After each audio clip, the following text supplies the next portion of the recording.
Buenas noches, República Dominicana. Bienvenidos todos a una nueva entrega de Toque Final. Esta es la mejor forma de concluir una semana y arrancar la nueva lo mejor edificado posible sobre los acontecimientos más importantes del país y del mundo. Queremos pues saludar el seguro para los turistas. Esta es una de las iniciativas con la que se trata, ¿no?, de procurar una recuperación del mercado turístico en la República Dominicana.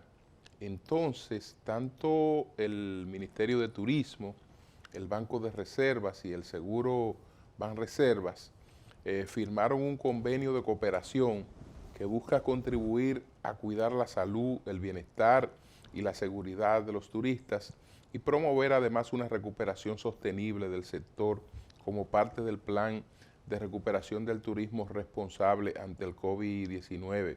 Este convenio, que es denominado Plan de Asistencia a Turismo Seguro RD, fue firmado por el ministro David Collado, el administrador general del Banco de Reservas Samuel Pereira y Víctor Rojas, que es el vicepresidente ejecutivo de Seguros Banreservas. Para garantizar la seguridad del visitante, especialmente en materia de salud, hemos diseñado el innovador plan de asistencia de turismo seguro, producto del esfuerzo conjunto entre el Ministerio de Turismo, el Seguro Banreservas y la entidad que proporcionará el financiamiento de este plan de asistencia. Así es que los turistas que ingresen al territorio de la República Dominicana durante el periodo 15 de septiembre, 31 de diciembre, tendrán la cobertura de este seguro. Esto, desde luego, tiene que ver con la situación que tenemos con el COVID-19. Entonces, en caso de que a un turista se le presentara una situación en el país, sabe que ha llegado a un lugar donde tendría la asistencia que vaya a requerir, pues bajo esa cobertura. Por otra parte, es indiscutible que la filtración del audio de la exposición que hizo el expresidente Danilo Medina en una reunión con legisladores de su partido se convirtió en el tema político, digamos, de mayor trascendencia en esta semana. En este audio, el presidente Danilo Medina explica parte de los motivos que produjeron la derrota del Partido de la Liberación Dominicana en las elecciones presidenciales y congresuales que se desarrollaron el pasado 5 de julio. Y bueno, también ocurrió con las elecciones municipales que se desarrollaron en marzo. Entonces, Danilo Medina, pues entre otras razones, habló de 1 millón de votantes del PLD, de simpatía PLD, que no concurrieron a las urnas. Entonces esta abstención perjudicó mucho al Partido de Liberación Dominicana. Dijo que en los lugares donde la votación fue alta, que fue sobre el 60%, pues el PLD quedó en primer lugar. A esto se añade el hecho de que como ese partido se había, digamos, acomodado en el poder durante 16 años, pues los militantes, para hacer sus tareas políticas, entendían que debían disponer de recursos para salir a la calle, a buscar votos, a motivar a la gente. Es decir, no había esa iniciativa de un trabajo político voluntario, un trabajo político por amor a la causa, por el interés de que el partido se mantuviera en el poder. Y realmente eso fue así. Eso fue así. Hay muchas personas que incluso estando trabajando en el gobierno y teniendo sus ingresos que dependen o dependían de su trabajo en el gobierno, a esas mismas personas entendían que para salir a motivar a otras personas, ellos tenían que tener recursos a mano. Y a veces cuando escuchaban que se iba a la cúpula del PLD, entendían que la situación no era con ellos. Y la verdad es que la situación sí era con ellos, y ahora se viven estas consecuencias. Entonces, estuvieron esos aspectos, también lo que tiene que ver con los cuestionamientos que algunos hacen al Comité Político del Partido de Liberación Dominicana y a los propios funcionarios del gobierno. Él empezó su exposición planteando que el trabajo que pudo hacer, el gran trabajo que pudo hacer como presidente de la República, lo hizo por la dedicación de la gente que le acompañó, del equipo que le acompañó a trabajar. Que cuando él se desplazaba todos los domingos para las visitas sorpresa, le acompañaban 13 funcionarios. Algunos de esos funcionarios ya habían ido antes al lugar y después tenían que regresar para poderle dar seguimiento a estas cosas que no eran simple golpe de efecto, que hoy me aparezco aquí, anuncio cosas, pero que eso no tiene seguimiento, ¿no? Todo eso tenía una dinámica de continuidad. Entonces, esta parte la que tiene que ver con los funcionarios, dijo que eso fue producto realmente del trabajo que hicieron sus funcionarios.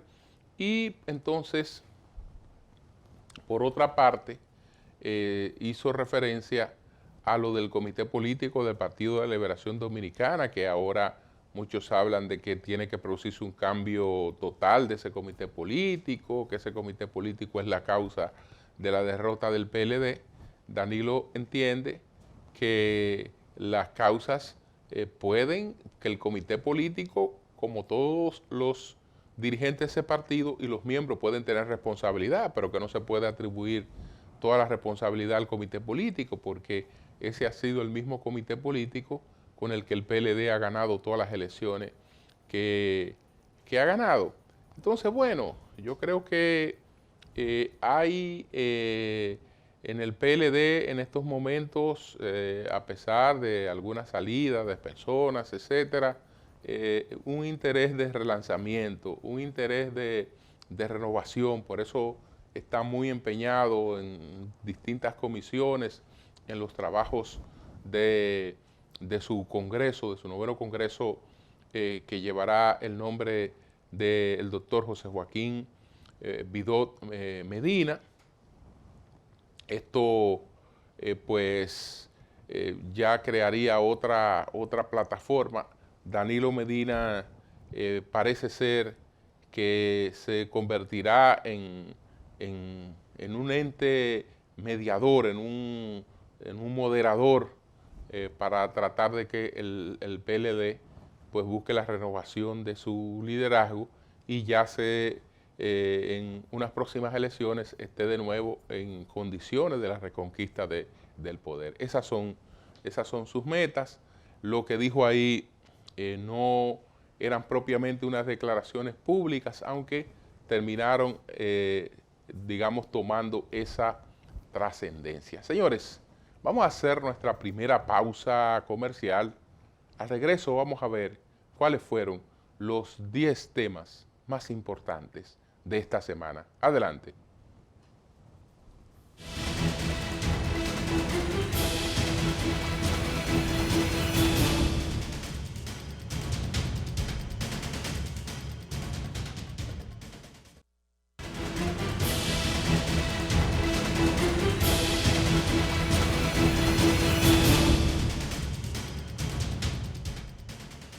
Bueno, señores, otro tema que esta semana provocó ruido fue la colocación en la oficina de la viceministra Eligia, la viceministra Dilia Leticia Jorge Mera, de una bandera LGTB.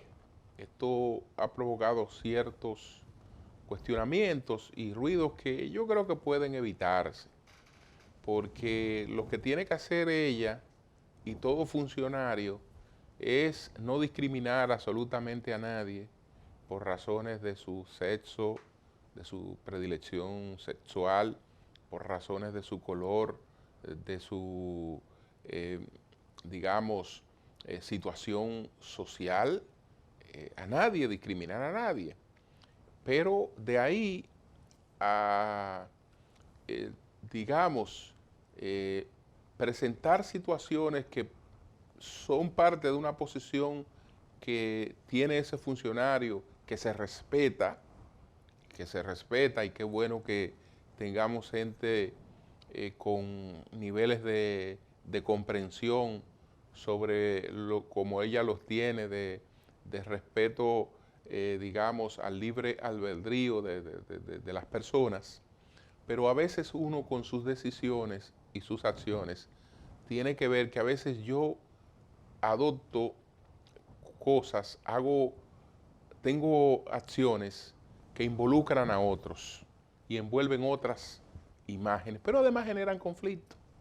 Entonces ella puede hacer el mismo trabajo que ella aspira a hacer ahí, de un trabajo abierto, sin necesidad de generar un ruido que en una sociedad como esta termina realmente afectando al gobierno.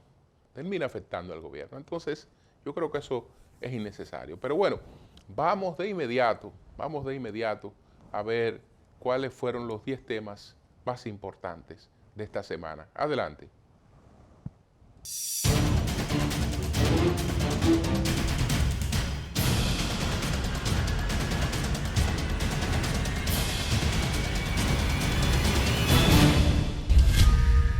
El presidente de la República, Luis Abinader, dirigió la noche del pasado miércoles una alocución a los dominicanos en las que habló de sus ejecutorias y reiteró que las personas que hayan incurrido en actos de malversación en la administración del Estado no quedarán impunes. También dijo que están investigando cómo se malgastaba ese dinero. Tengan por seguro, nadie quedará impune si ha malversado el dinero del pueblo, indicó. El gobernante dirigió un discurso a la nación en ocasión de cumplirse el 16 de septiembre, el primer mes de su gestión.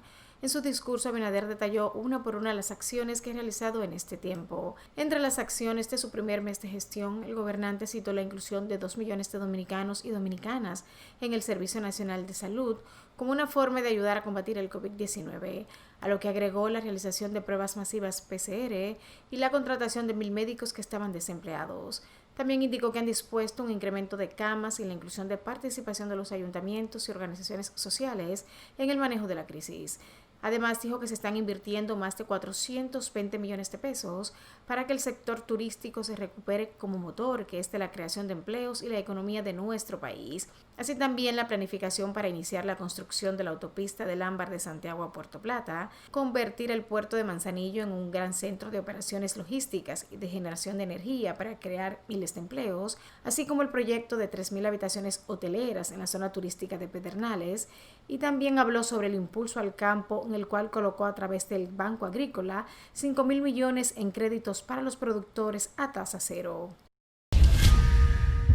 El presidente de la República, Luis Abinader, realizó su declaración jurada de patrimonios, tal como establece la ley, en la cual informó que junto a su familia posee bienes ascendentes a 4.177 millones con 25.211 pesos. Dentro del patrimonio declarado por el presidente, junto a su esposa Raquel Arbaje, tienen una inversión local y extranjera que asciende a 3.572.277.785 pesos.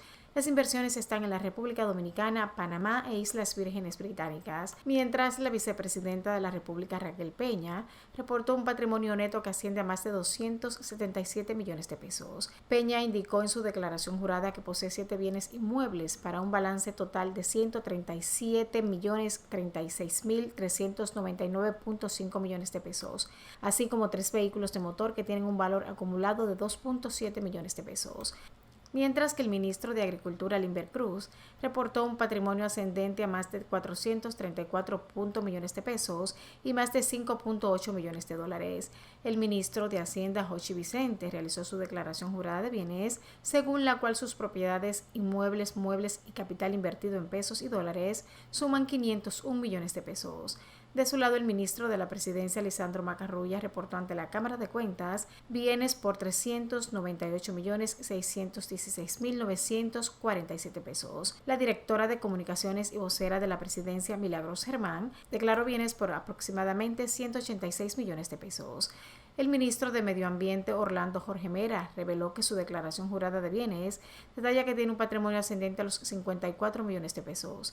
Y el ministro de Turismo, David Collado, declaró bienes valorados en 40.6 millones de pesos en bienes, muebles, inmuebles, acciones, ahorros en cuentas de bancos y otros. En tanto, la Procuradora General Miriam Germán Brito realizó su declaración de bienes, cuyos documentos citan que posee una fortuna de más de 6 millones de pesos.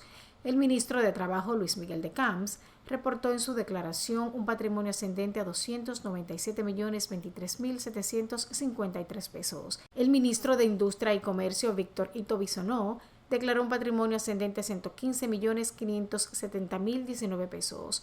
Roberto Fulcar, ministro de Educación, declaró poseer junto a los bienes de su esposa un patrimonio de más de 57 millones de pesos. Mientras el ministro de Defensa Mayor General Carlos Luciano Díaz Morfa reportó un patrimonio neto que asciende a 99.952.606 pesos. De su lado, el ministro de Obras Públicas, Tedligne Ascensión Burgos, dio a conocer un patrimonio de más de 64 millones de pesos. En tanto, del pasado gobierno, el expresidente de la República, Danilo Medina, declaró un patrimonio ascendente a más de 24 millones de pesos ante la Cámara de Cuentas. Y el ex procurador general de la República, Jean Alain Rodríguez, presentó su declaración jurada de patrimonio ascendente a más de 203 millones de pesos. De su lado, el presidente de la Cámara de Cuentas, Hugo Álvarez Pérez, informó que 2.318 funcionarios han realizado sus declaraciones juradas de bienes. Ante el tapón de funcionarios salientes y entrantes y las fallas técnicas del sistema, la Cámara de Cuentas otorgó una prórroga hasta el 28 de septiembre. Serios cuestionamientos ha recibido el Consejo Nacional de Educación luego de que aprobó la destitución de 18 directores regionales y distritales del Ministerio de Educación, con la condición de que ninguno fuera apartado, sino que pasaran a ocupar funciones técnicas especializadas del plan del año lectivo 2020-2021. Además, el ministro Roberto Fulcar aseguró que la resolución del Consejo Nacional de Educación lo autoriza para designar a los 18 directores mediante una orden departamental. Xiomara Guante, presidenta de la Asociación Dominicana de Profesores, ADP, rechazó que la designación de los nuevos 18 directores regionales y distritales sea mediante una orden departamental que faculta al ministro de Educación, Roberto Fulcar, la libre elección de las autoridades.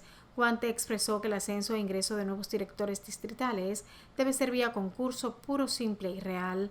En tanto, la Fundación Institucionalidad y Justicia, FINJUS, consideró altamente cuestionable la decisión del Consejo Nacional de Educación de anular la Ordenanza 24-2017 que instituyó un proceso competitivo para la designación por méritos profesionales de los técnicos docentes y conjuntamente a ello la instrucción de remover de sus funciones a los 18 directores regionales y de distritos educativos que fueron designados vía concurso de oposición en 2018. En ese mismo orden, el director ejecutivo de Acción Empresarial para la Educación, EDUCA, Edwin Caraballo, aseguró que el concurso de oposición realizado en el 2018, donde se seleccionaron a los actuales directores regionales y distritales de educación, fue un proceso competitivo, diáfano y riguroso en el que Educa formó parte del comité de selección, así que dijo que puede garantizar que esos directores llegaron allí en buena ley. Durante esta semana se registraron 107 personas inscritas aspirantes a ser miembros de la Junta Central Electoral, mientras el presidente de la Comisión Evaluadora dijo que los nombres de los candidatos serán revelados cuando termine el proceso de inscripción. La Comisión del Senado para escoger a los nuevos miembros de la Junta Central Electoral fijó los criterios que tomarán en cuenta para la elección.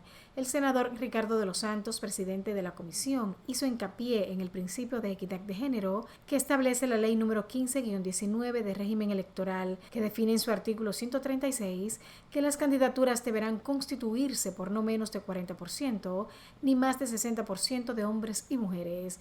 En tanto, el proceso que llevará a cabo la Comisión para la Evaluación de Candidatos candidatos inicia el 22 de septiembre, cuando la mesa de trabajo se reunirá para dar un primer vistazo a los postulantes y un día después publicar la lista de estos. De los Santos sostuvo que la evaluación se hará en vistas públicas, con publicaciones en las plataformas habilitadas para estos fines y transmisiones televisivas. Esto con el objetivo de mostrar la transparencia del proceso, indicó. República Dominicana superó esta semana las 2.000 muertes por coronavirus, mientras continúan en aumento los casos positivos. La tasa de positividad en base a las muestras procesadas en las últimas 4 semanas se sitúa en 26.39%, mientras que la diaria está en 18.31%. En otro orden, el presidente de la Central Nacional de Trabajadores del Transporte sugirió al presidente Luis Abinader extender el horario del toque de queda al sector transporte hasta las 9 de la noche de lunes a domingo, a fin de evitar el caos y la confrontación entre agentes policiales y los ciudadanos. Juan Marte justificó la petición debido a que cientos de choferes y otros ciudadanos amanecen detenidos a diario, porque a la misma hora de la restricción de la circulación cierran los negocios y se paraliza el transporte. De igual forma, algunos residentes en sectores del Gran Santo Domingo piden que el horario restringido sea descontinuado, mientras otros entienden que el gobierno debe mantenerlo activo para evitar el incremento de contagios del COVID-19. Una de las razones por las que el toque de queda debiera ser eliminado es que en algunos barrios las personas no respetan por falta de patrullaje policial. Asimismo, la Asociación Nacional de Centros de Diversión Nocturnos marchó hasta el Palacio Nacional en demanda de que se elimine el toque de queda decretado por el Ejecutivo para contener la propagación del coronavirus. El expresidente Danilo Medina asumió el liderazgo del Partido de la Liberación Dominicana y bajó línea a sus legisladores para hacer oposición desde el Congreso Nacional, no sin antes reconocer los errores que los llevaron a salir del poder y trazar las pautas en busca de su retorno. En un encuentro con diputados del partido, Medina afirmó que el Congreso Nacional es el escenario por excelencia para hacer oposición y en ese sentido llamó a los legisladores a perder el miedo escénico y presentar resoluciones y proyectos. Aseguró que el PLD debe cambiar su imagen y revisarse. Somos nosotros que tenemos que transformar la imagen de nuestro contacto con la población para que nos vea diferente, y destacó que no hay por qué sentirse desanimado, pues en democracia a veces toca gobernar y en otras en la oposición. El expresidente lamentó que en la pasada campaña nadie quería hacer nada si no había dinero por el medio, entonces un partido que cayó en esa condición no merecía estar en el poder. Tras la reunión del Comité Político del Partido de la Liberación Dominicana, el presidente de la organización Temístocles Montaz anunció los integrantes de la comisión organizadora del Congreso del Partido Morado. Esta estará conformada por 11 dirigentes, de los cuales 5 son del Comité Político, 3 del Comité Central y los 3 restantes de la base del partido. Del Comité Político estará Cristina Lizardo, quien presidirá la comisión, Abel Martínez, Alejandrina Germán, Melanio Paredes y Andrés Navarro. Mientras del Comité Central están Margarita Pimentel, Franco Olivares, Armando García, entre otros. En otro orden, el diputado Víctor Suárez anunció su renuncia del PLD luego de participar en una reunión en la que estuvo el expresidente Danilo Medina. Saliendo de una reunión con una comisión PLD encabezada por Danilo Medina, entiendo que no quepo en un partido donde su líder sea un dictador y no soporte una crítica. Marcha indeleble no vendo mi cabeza, expresó el legislador por Santiago a través de su cuenta de Twitter. Así también el ex senador del PLD por la provincia de Espaillat, José Rafael Vargas, renunció a la organización y pasó a formar parte de la Fuerza del Pueblo que lidera el expresidente Leonel Fernández. Rudy Quesada, de 57 años, fue ultimado de varios tiros la tarde del viernes de la semana pasada y según la Policía Nacional su muerte fue orquestada desde la cárcel La Victoria. Conforme a la explicación del vocero policial, René Moreta ubicó a Rudy porque este acostumbraba a compartir cerca de un lavadero de vehículos en el que laboraba y supuestamente se le veía con prendas y altas sumas de dinero. De acuerdo a la información, Quesada había sido indemnizado por el estado de Nueva York, en Estados Unidos, con $14 millones tras comprobarse que estuvo preso 24 años siendo inocente debido a una mala práctica de los fiscales que actuaron en su caso de homicidio. En otro orden, la Dirección Noroeste de la Policía Nacional, radicado en el municipio de Mao, provincia de Valverde, persigue a 2 nacionales haitianos por vínculos con la muerte de un abogado cuyo cadáver fue encontrado el pasado lunes con heridas de armas blancas y una mano amputada. La víctima fue identificada por las autoridades como Oberto Guillermo Gómez Gil, de 61 años. Los principales sospechosos del caso son los referidos ciudadanos haitianos, solamente identificados como Jonás y Johnny. María Cela Álvarez y su hija fueron asaltadas el pasado sábado en el sector Piantini, Distrito Nacional, cuando se desmontaban de su vehículo y según la denuncia interpuesta, el asaltante realizó varios disparos al aire mientras huía de la escena. Según la comunicadora, el mismo delincuente asaltó a la esposa, hija del productor de Dominicanas Got Talent, Tuto Guerrero, a quienes le llevó sus pertenencias. Indicó que el asalto, que ocurrió una hora después al productor, fue en las afueras de su oficina en Arroyo Hondo. El joven acusado de asaltar a la comunicadora y a su hija tiene 8 registros o fichas en la Policía Nacional por delitos similares. Así lo informó el vocero policial Frank Félix Durán Mejía durante una rueda de prensa, en la que dijo además que Ramón Orlando Santos Ramírez, Ariel y O. Pedro Pablo, alias Pototo, fue sometido a la acción de la justicia. Finalmente, un grupo de policías haitianos paralizó Puerto Príncipe el pasado lunes en la segunda manifestación violenta que organizan los agentes en un plazo de 3 días en la capital del país caribeño. Los policías incendiaron varios vehículos, montaron barricadas con neumáticos ardiendo y dispararon al aire por varias calles de Puerto Príncipe.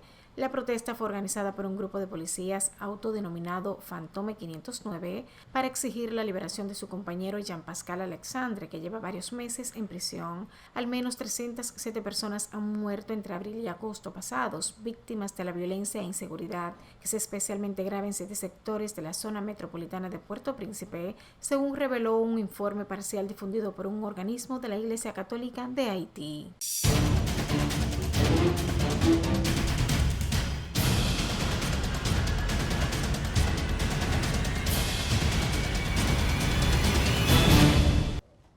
Bien, señores, vamos inmediatamente a una pausa. Retornamos en breve.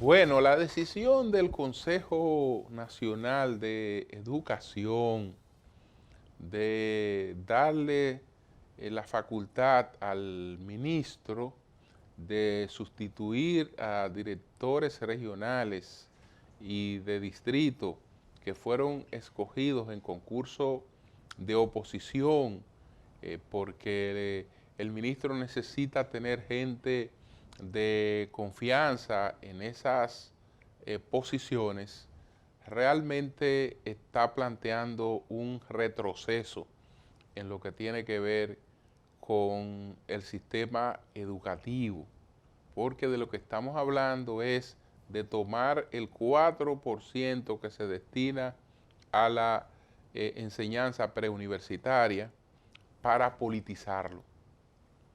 Porque el ministro es verdad que tiene potestad de ley para eso, pero la potestad de ley está limitada. El ministro puede escoger dentro de una terna de las personas que han ganado un concurso.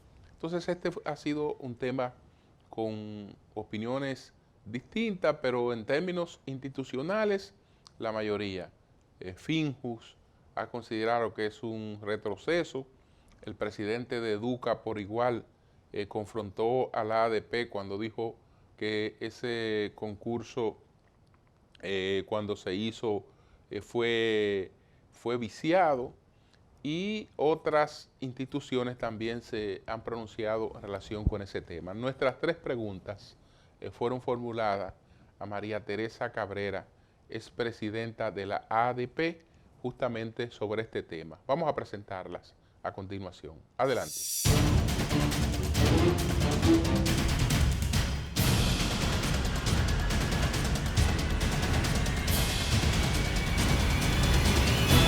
Se alega que los directores regionales de educación son cargos políticos de la confianza del ministro y del partido de turno. ¿Estaría de acuerdo con que se excluyan de los cargos docentes que deben escogerse en concursos de oposición? Mira, yo creo que el proceso competitivo que organizó Navarro es mejor que lo que se había venido haciendo hasta ese momento. El antecedente más cercano de ese proceso es lo que hizo Amarante Baret cuando fue designado ministro de Educación. de un solo plumazo destituyó a todos los directores de distrito y las regionales, solamente la de Asua fue ratificada. ¿En función de cuál criterio? Como siempre se ha hecho, en función de los que están más cerca del grupo dentro del partido que está gestionando el Ministerio de Educación. Ahí no media criterio de la educación, de si le conviene, si no, no. Entonces eso no puede ser. Por lo tanto, ese proceso por lo menos tenía un filtro, el que hizo Navarro. Ahora, el propio Navarro aportó elementos para el cuestionamiento a ese proceso. ¿Cuál fue el elemento que aportó para el cuestionamiento? El haber apelado, haber hecho uso de la discrecionalidad de él como ministro para seleccionar las personas que iban a ocupar esas posiciones de ternas que le fueron presentadas, con los 3 que quedaron en la calificación más alta. Pero eso no es lo que manda el marco legal. Lo que dice el marco legal, la Ley de Función Pública, que fue aprobada en el 2008, establece claro que cuando más de una persona alcanza la calificación mínima requerida en el concurso, la titularidad del cargo se decide en función del orden de las calificaciones. Eso significa que la persona que alcanzó la calificación más alta es la que ocupa la posición. Yo creo en cualquier caso que fue una decisión lamentable la del Consejo, porque va en contravía del marco legal, en contravía de los consensos que se han alcanzado en aras de mejorar la calidad de la educación, que se sintetizan en el pacto educativo que fue firmado por todos los sectores políticos y sociales en el 2014 y que se consagra ahí el compromiso de que los cargos de todas las clasificaciones docentes debían ser seleccionados mediante concurso de oposición. Yo espero que esa decisión errónea pueda ser enmendada por el Consejo Nacional de Educación. El ministro de Educación, Roberto Fulcar, ha dicho que no afectará los derechos laborales adquiridos por los actuales directores regionales y distritales que piensa sustituir, porque lo designará como asesores con los mismos ingresos económicos. ¿Qué piensa usted de esa salida?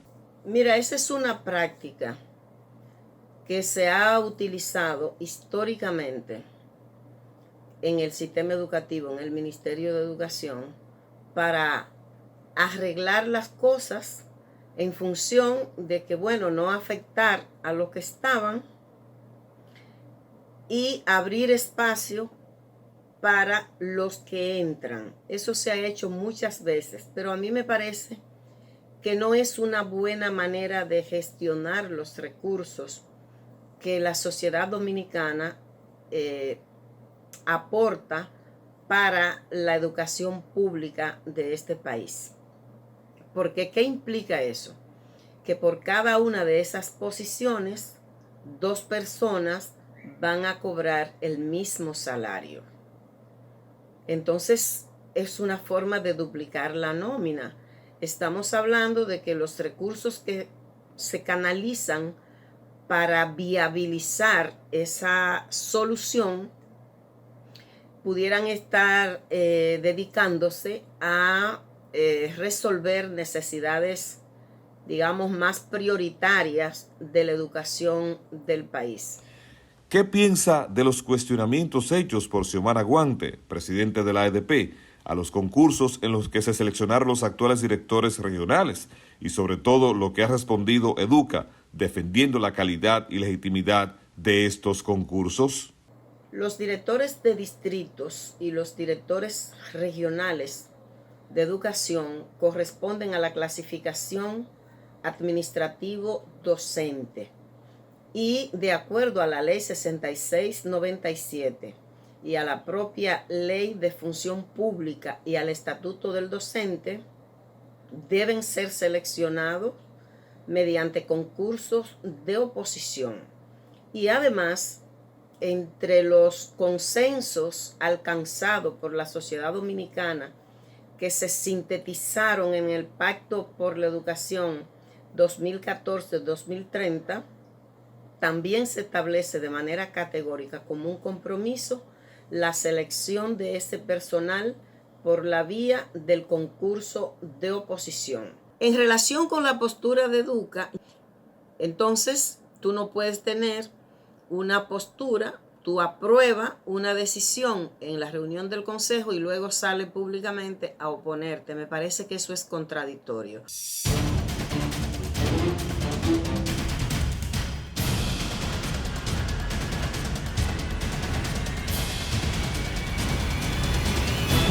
Bien, señores, vamos a una pausa. Retornamos en breve.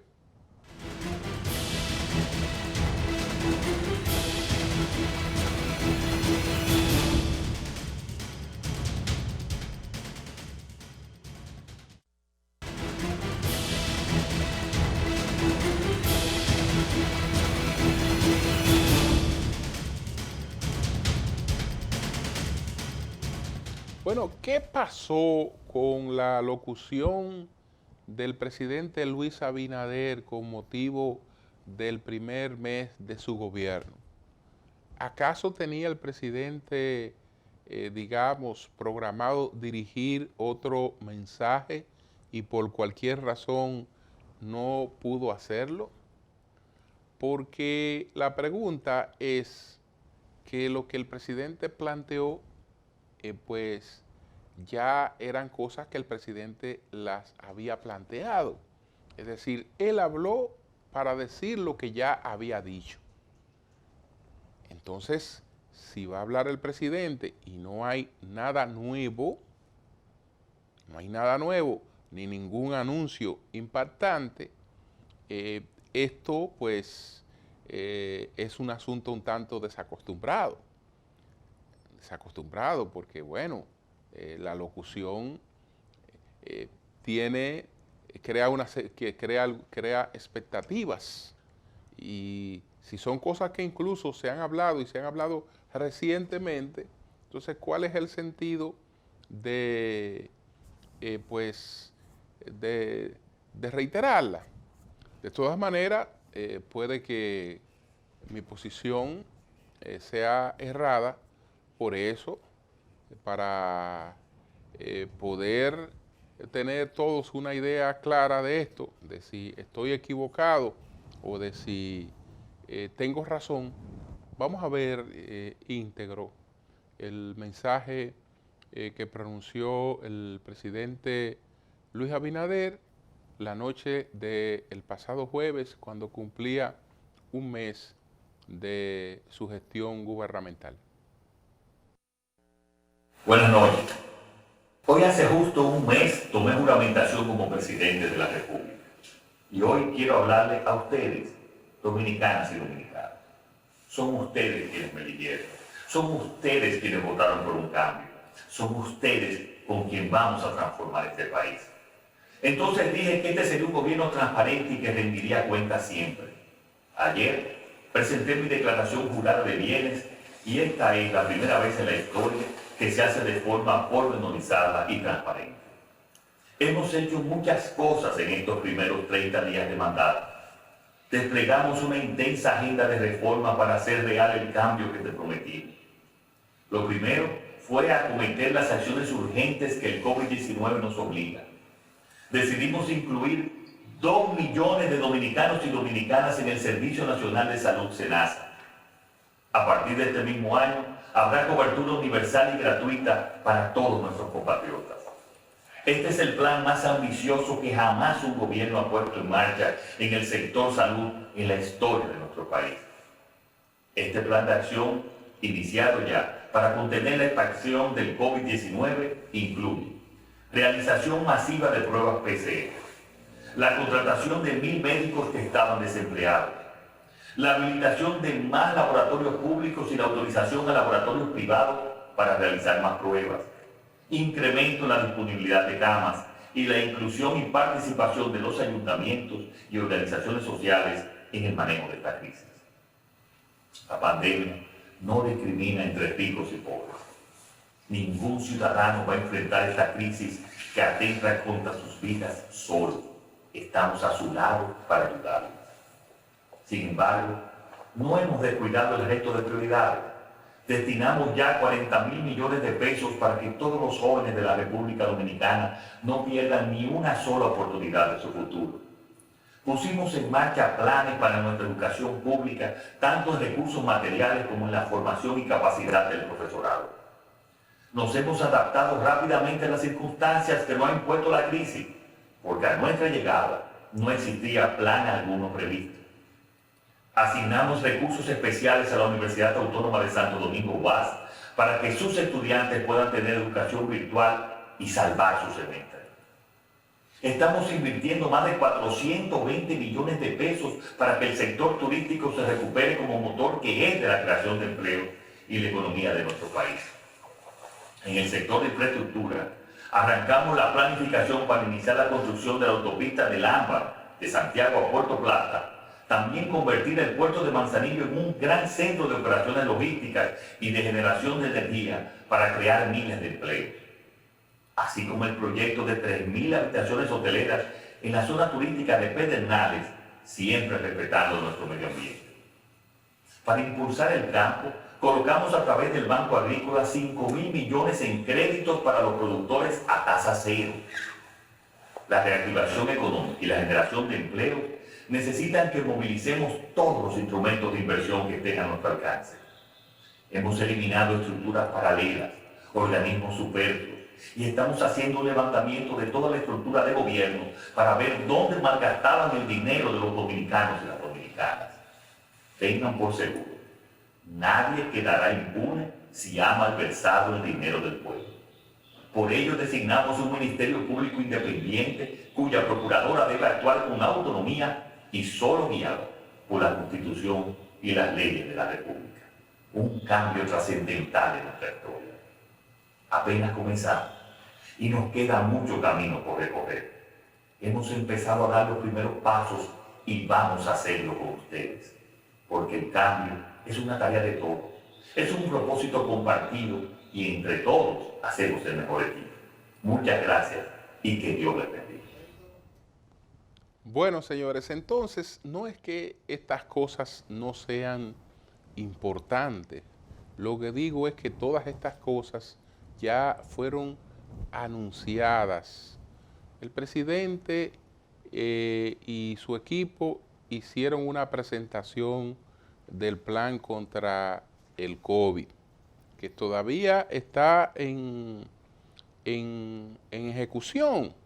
Todavía ese plan está en ejecución. Él dice que no encontró ningún plan, pero hasta ahora el gobierno se está manejando con las cosas que encontró, porque las cosas del nuevo plan todavía pues están, digamos, en realización, que ojalá se cumplan para beneficio de todos, pero ya se había anunciado lo del COVID, que 1.000 médicos, que vamos a habilitar más laboratorios, que una cantidad de pruebas.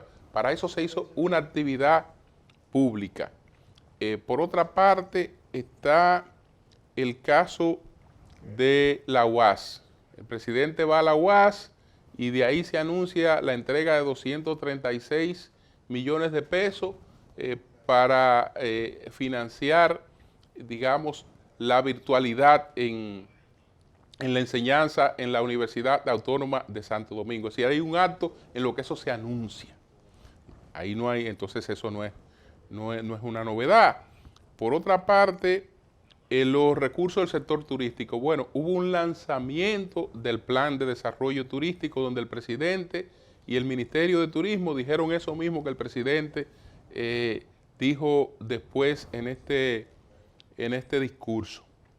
Por otra parte, lo de la autopista del Ámbar, discurso presidencial reiterado en la visita a Santiago de los Caballeros.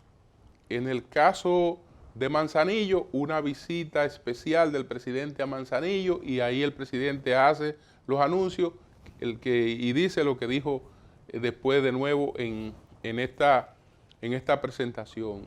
sobre Pedernales y las 3.000 habitaciones, pero bueno, hubo un acto público y el presidente, su primera salida fue a Pedernales y desde allá se hicieron estos anuncios y el Consejo de Gobierno de Santiago de los Caballeros, todas estas cosas.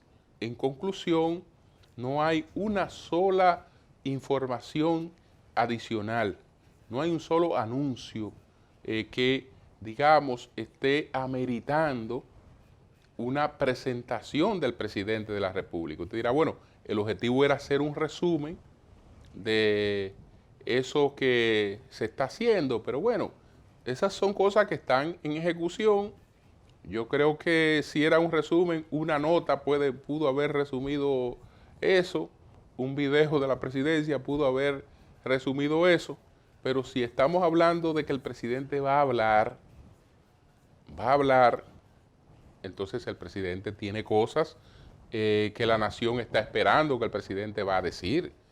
No va a hablar para decir lo que ya dijo, me supongo, aunque siempre hay cosas que se reiteran, que se consolidan, porque son parte de un todo y hay reiteraciones casi siempre, pero no la motivación de una comparecencia en la que todo lo que se vaya a plantear ya son cosas que han salido en todos los titulares. Ahí no hay un solo anuncio que pueda motivar un titular nuevo. Lo de el asunto de la impunidad, de que él va a indagar dónde se está malversando dinero, pero acuérdense que hubo una rueda de prensa en el Palacio donde él dispuso que la Contraloría General de la República auditara a todas las instituciones del Estado para ver las ejecuciones de las autoridades pasadas, y esto de que nada quedará impune y una serie de cosas. Entonces, todo esto está en el ánimo, señores, de que tengamos claro, que eso es lo que yo veo que no se toma muy en cuenta, que atravesamos una situación de crisis. En medio de una situación de crisis, la figura principal del país es la del presidente de la República. El que nos encamina, el que nos orienta, el que dice hacia dónde vamos. Entonces, esa figura hay que administrarla. Esa figura hay que administrarla para las cosas que son realmente trascendentes, impactantes, y no para, digamos, malgastarlas en refritos, como se dice en el periodismo. Pero bueno, saludamos en sentido general las realizaciones que se están llevando a cabo por la recuperación de la economía, por el control de la pandemia, y nada más favorable para la democracia dominicana que un gobierno electo por la mayoría del pueblo dominicano pues pueda hacer un buen trabajo en beneficio de ese pueblo que lo ha escogido. Señores, gracias por la atención de siempre. Si Dios lo permite, nos vemos el próximo domingo en una nueva entrega de Toque Final. Así que buenas noches.